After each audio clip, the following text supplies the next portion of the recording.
Thank you, ma'am, for letting me talk on this demand for grants. First of all, I would like to thank our Honorable Finance Minister. She was kind enough to waive off GST on tamarind, and because of this waiver of GST on tamarind, lot of poor people, lakhs of tamarind workers in my constituency and in my state have benefited. And I am sure, ma'am, you'll have all their best wishes during this turbulent period you are handling this portfolio. Thank you very much. And coming into this demand for grants, I would like to put forth my state's perspective more than the national perspective. The central government has brought in an ordinance where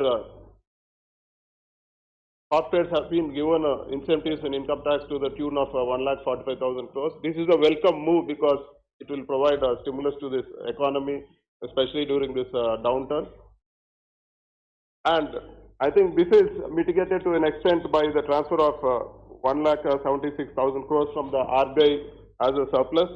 But the fact is that all this is going to go into the non-tax revenues, and this will not be a part of the devolution of taxes to the state. And our state is already crippling with finances. We are having huge stress on finances. So this will actually impact us to the extent of 2,000 crores. Before this ordinance was given, our share of taxes was close to 34,833 crores. And with this ordinance, it's going to be 32,778 crores. So I request the government to take a positive view because we are already stuck with bad finances. We are having huge revenue deficit. So I request the minister to take a positive view on this as a special case for our newly formed state. And the bifurcation has resulted in adverse implications for the finances of our state. We inherited 56% of the population, 60% of debt, and we also inherited only 46% of revenues. There's a huge mismatch and there's a huge deficit in revenues for the state, and it would not be inappropriate to say that the bifurcation of the state took place with the two promises. One is special category status on this floor of the house, and the second one is that they will fulfill all the conditions in the AP Reorganization Act. But the fact is that special category status has not been addressed so far. It was promised on the floor of this house. It was promised in the manifesto of both the BJP and the Congress. It was promised not only in the house, it was promised in various meetings by the Honorable Prime Minister himself and all the other ministers who have canvassed in our state. So I think it's the need of the hour to support our state. We are in a huge deficit financially, and I think it's time for the government to keep up the promises made. And even the AP Reorganization Act, a lot of promises have been kept unfulfilled, and I think the government should act in time to keep up what all have been promised in the AP Reorganization Act. And to just give the magnitude of the financial losses what we are incurring. The government in 2000, after the partition, we inherited almost 97,123 crores, and in the past 5 years, the debt has risen to 2,58,000 crores. This is huge, and now the current government, the new government, we are facing a huge burden with this. Just the interest part is 20,000 crores, and the principal we need to pay 20,000 crores per year. It's like 40,000 crores every year. As of now, the government is purely surviving on debt. We have unviable finances. We are having huge revenue deficit, and I plead with the Honorable Finance Minister to take a positive view, and I also urge the government to help our state very positively. And the only way forward for us is granting special category status. YSR Congress Party demands a special category status, and we request the government to keep up the word what they have given us.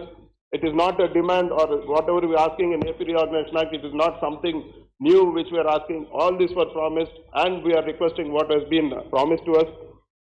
Ma'am, I would like to talk about a Polavaram project. It is a very important project.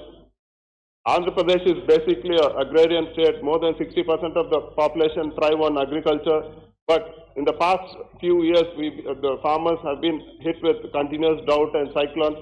The debt of the farmers was 87,000 crores in 2014, and currently it is at almost 1,30,000 crores. So you can understand the plight of the farmers. AP has the highest indebted farmers in the country, so it is time for the government to help us construct Polavaram project, which is part of the AP Reorganization Act. It is a national project which has to be constructed by the center. So the center needs to support with funds. There is almost 5,000 crores pending for the already work done in the Polavaram project.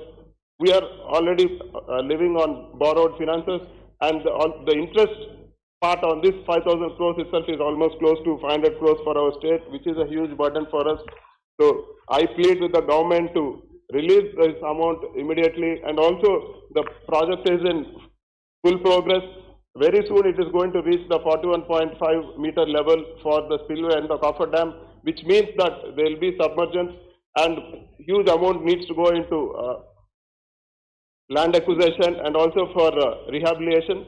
So it is time now this amount be released for the state, and the expert committee was constituted for this projects and all, and we are, our new Chief Minister Jagan Reddy is in the process of cutting costs, saving money for the state. On the advice of expert committee, reverse tendering took place, and we have a huge saving of almost 800 crores. I think this is a direct saving to the central government.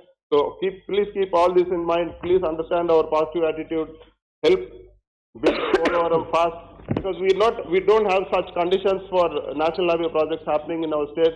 National highway projects don't have everything is on fast track. The bills are paid whenever the work is done in a few days time. But here we have months delay.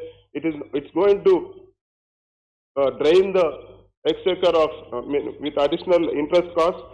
And I would also like to bring to the notice of the Honorable Finance Minister that as part of the AP Reorganization Act, we were promised a package like Bundelkhand, where backward districts get benefit.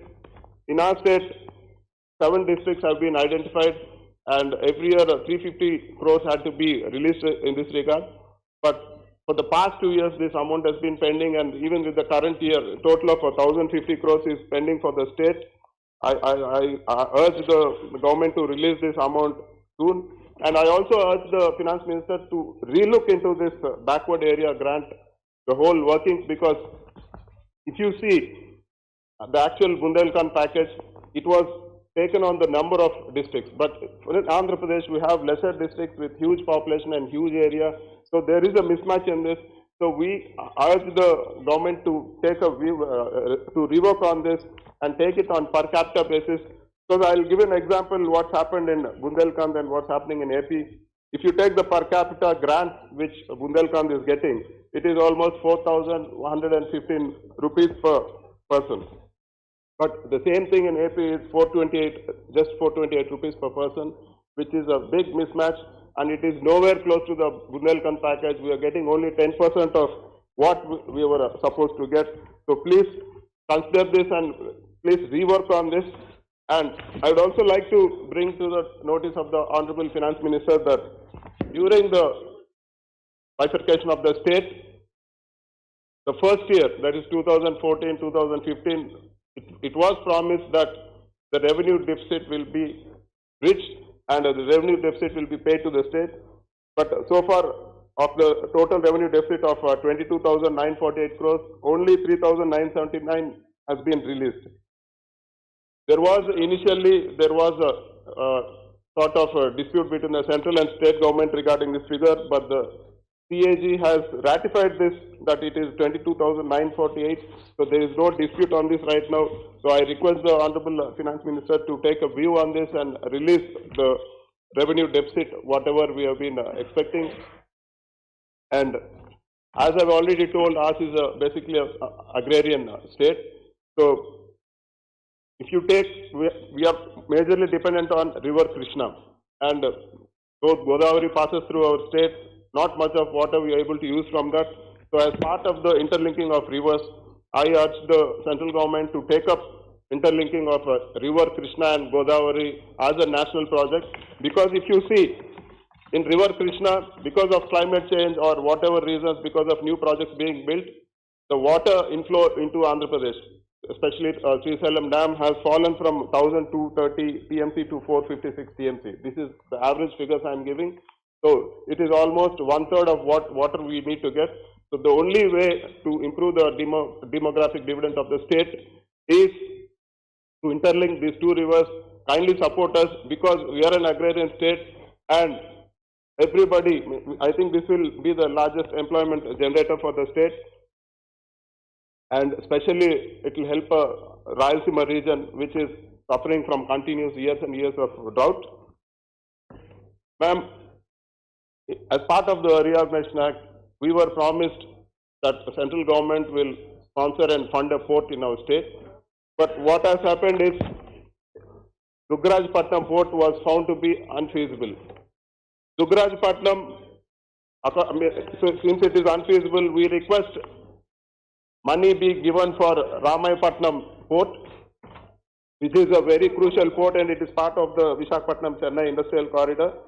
And we also request the central government to step forward, because our Honorable Chief Minister has announced that he will be going ahead with the Kadapa steel plant, which is part of the AP Reorganization Act. So please be kind enough to help our government. Please help us with the funds to set up this steel plant, or whoever is coming forward, kindly help us out to go ahead with our steel plant. And I also request the Honorable Finance Minister, I think one of the most successful programs helping the poor is Manrega. Please increase the allocations for Manrega during this tough period, because it is going to help a lot of poor people. And I also urge upon the Honorable Finance Minister not to cut down the allocations for PMJSY, because it is very important for rural connectivity. And also, I request the government to increase the housing allocation to the state, especially Andhra Pradesh, because we have a lot of people below poverty line. And I also urge upon the government to help Andhra Pradesh with all the initiatives our new government has taken. Ma'am, we are going ahead with the renovation of 44,000 government primary and secondary schools. This is going to help the poor in a big way. So kindly come forward and kindly provide us some grant for this development of schools, because with good education only the poor can come forward. The people will come above their whatever they are into trouble. And we are also going ahead with the renovation of all the government hospitals and public health centers. Please provide funds for this also, ma'am, and I urge through you that all the railway projects, they've been pending for a long time and they're getting crippled with escalation costs. So I request the Honorable Finance Minister to take up this cause also. In the end, I would like to reiterate, please, please, please keep up your promise of special category status. We demand special category status again, madam. Thank you.